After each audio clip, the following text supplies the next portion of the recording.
Olá, pessoal, tudo bem? Na nossa conversa de hoje, a gente vai mergulhar num livro fascinante que, aliás, estava na lista de indicações do professor Saldanha. Um livro e tanto. Pois é, O Homem que Decifrou o Mercado, do Gregory Zuckerman. E a figura central dessa história é, assim, um cara quase mítico, Jamie Simons. Aham, um matemático premiado, genial, que admitia abertamente não saber nada sobre finanças. E mesmo assim, o cara simplesmente revolucionou Wall Street. E é bom a gente já começar dizendo que esse livro é um feito jornalístico, né?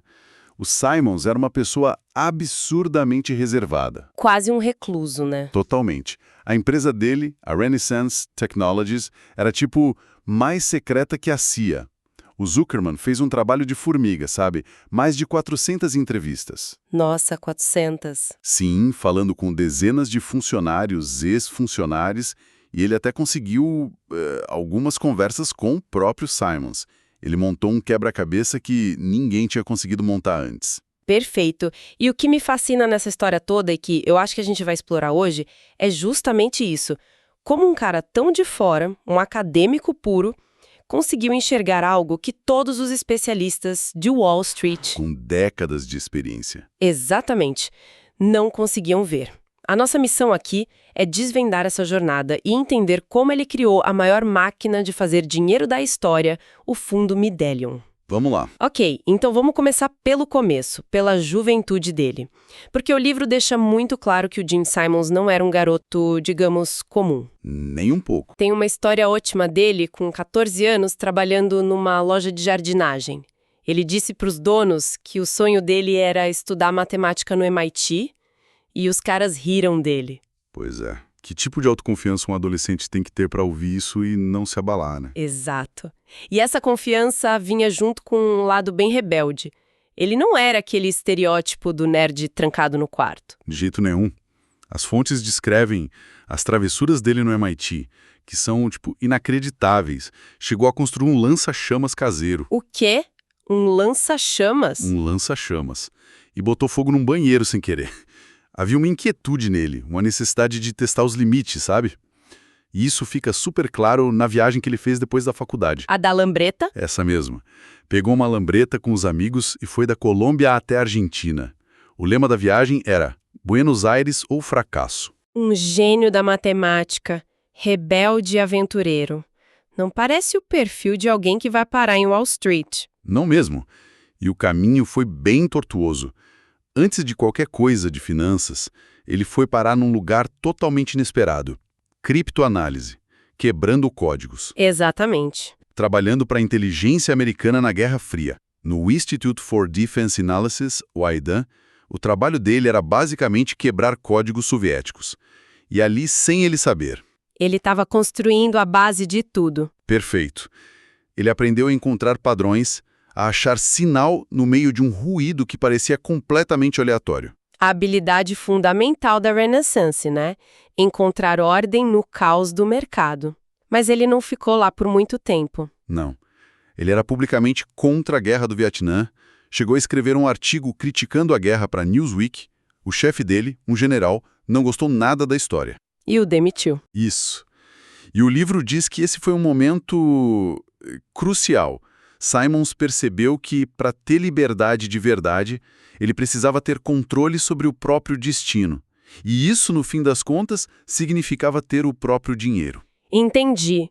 Mas mesmo depois disso, ele foi para a carreira acadêmica, se tornou um matemático super renomado, atingiu o topo, o sonho de infância.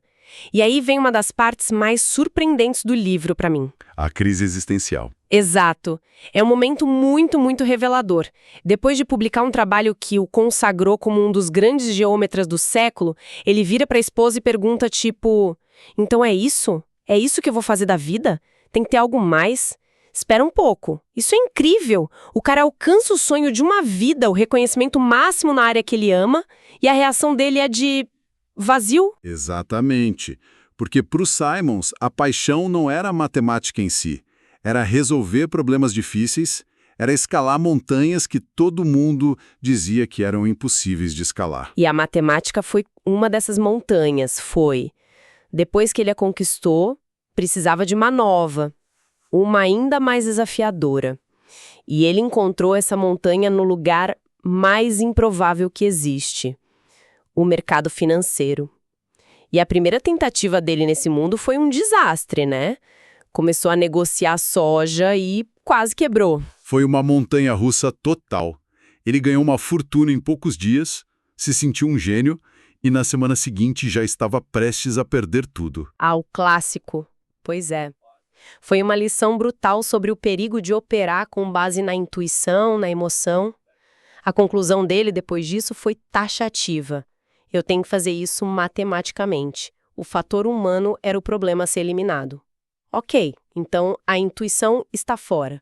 Ele começa a procurar parceiros, outros matemáticos, mas os primeiros sistemas também não deram muito certo, né? O que deu errado com as primeiras parcerias? O primeiro parceiro importante, Lenny Baum, era brilhante, mas ainda tinha um pé no mundo antigo. Ele confiava nos modelos, mas, na hora do aperto, o instinto falava mais alto. O emocional tomava conta. Isso. O livro conta um caso clássico sobre negociação de ouro. O preço disparou, Baum ficou eufórico, queria segurar a posição para sempre. Simons, vendo aquilo, ficou apavado e forçou ele a vender tudo. Imagino que ele estivesse certo. Certíssimo. O ouro despencou logo depois, eles teriam perdido tudo. Mas o Baum ficou ressentido. Aquele choque mostrou para o Simons que não bastava ter modelos, era preciso seguir os modelos de forma disciplinada, sem pânico, sem euforia. Ok, a intuição do Baum era um problema. Mas depois veio outro matemático, o James X. E ele construiu um sistema que de fato funcionava. Só que o Simons também não gostou. Por quê? Se a máquina estava dando dinheiro, qual era o problema? Para ele, era inaceitável. Ele descrevia o sistema do X com uma frustração imensa. Ele dizia, é uma caixa preta. Uma caixa preta. O sistema comprava e vendia, acertava na maioria das vezes, mas ninguém sabia o porquê. Não tinha uma lógica clara.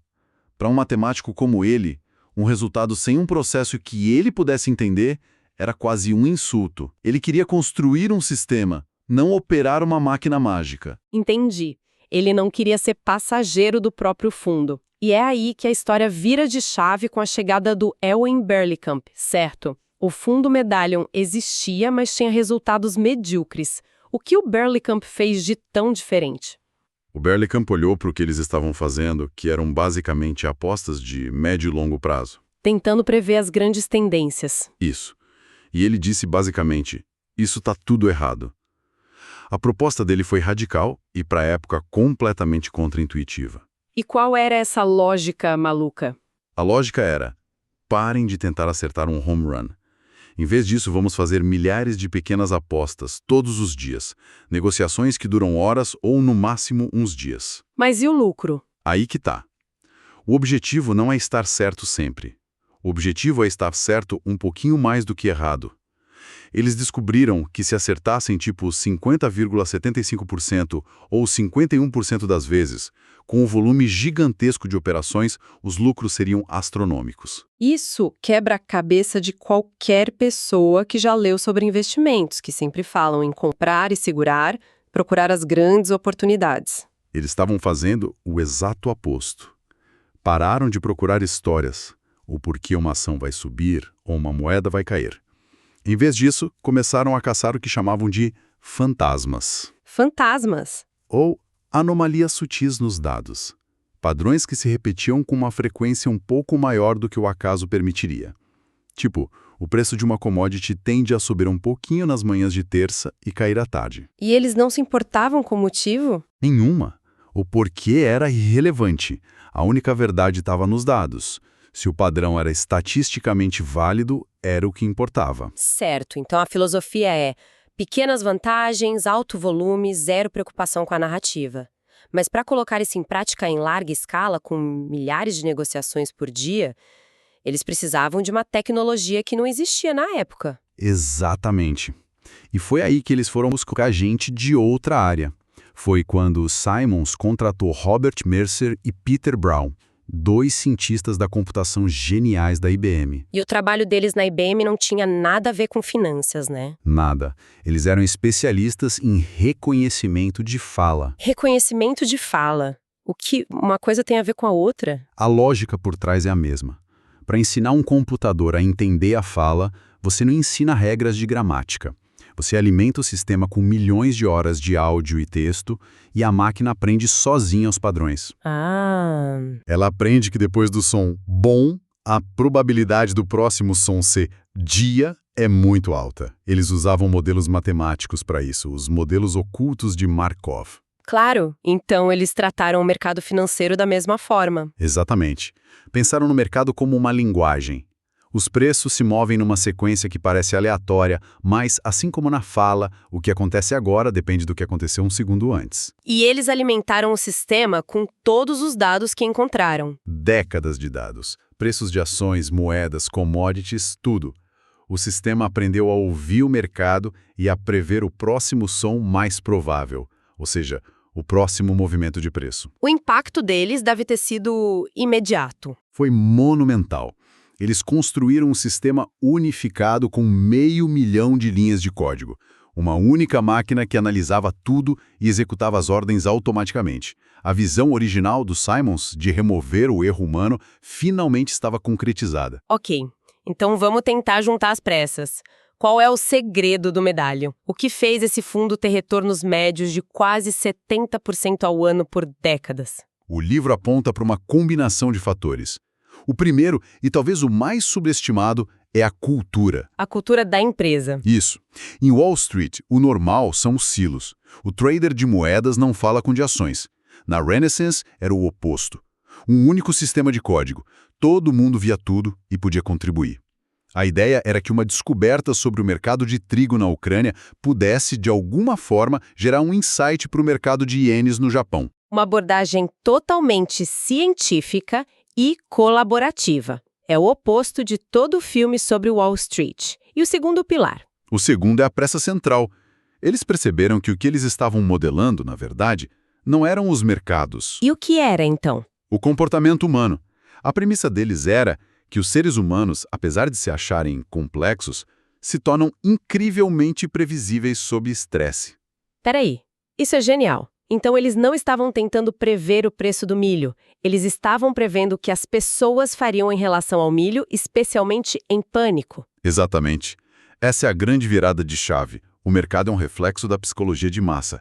E os maiores lucros do Medallion sempre vieram nos momentos de maior turbulência. Na bolha da internet, na crise de 2008. Pois é, quando todo mundo estava vendendo em pânico ou comprando em euforia, seguindo o rebanho, os algoritmos deles estavam fazendo o oposto. Um pesquisador deles resumiu perfeitamente. O que se modela, na verdade, é o comportamento humano. Incrível. E isso nos leva ao terceiro pilar, a filosofia da pequena vantagem que a gente já falou. Isso, e tem uma citação do Robert Mercer no livro que resume tudo de forma brilhante. Ele disse: "Nós estamos certos em 50,75% do tempo, mas nós estamos 100% certos em 50,75% das vezes. É possível ganhar bilhões dessa maneira." Uau. É a lei dos grandes números aplicada de uma forma que ninguém nunca teve coragem para fazer. Ou a capacidade computacional. Então, no fim, a história do Simons é de um outsider que aplicou uma forma de pensar completamente diferente da ciência, dos dados, ao mundo que sempre foi dominado pela intuição e pela história por trás de um ativo. E é crucial reforçar, não foi só sobre algoritmos, foi sobre construir uma cultura e uma infraestrutura que tratavam o mercado não como um cassino, mas como um problema de dados a ser resolvido. Eles provaram que existem muito mais fatores influenciando os preços, o que um funcionário chamou de ineficiências ocultas em código. O que nos traz de volta a uma lição que o pai de Simons ensinou a ele lá no começo, e que parece resumir tudo. A ideia de que o investimento em conhecimento é o que rende os melhores juros. Exato. Simons investiu num tipo de conhecimento que Wall Street ignorava e construiu um império com isso. Exato. E isso nos deixa com uma pergunta para refletir que vai muito além do livro. À medida que mais e mais mercados são dominados por algoritmos como os da Renaissance, o que acontece com o papel da intuição humana? Boa pergunta. E se a própria natureza do mercado, que antes era guiada pela psicologia humana, com seus medos e euforias, passar a ser moldada pela lógica fria e em constante evolução das próprias máquinas? A dinâmica do jogo pode estar mudando de um jeito que a gente ainda nem consegue prever.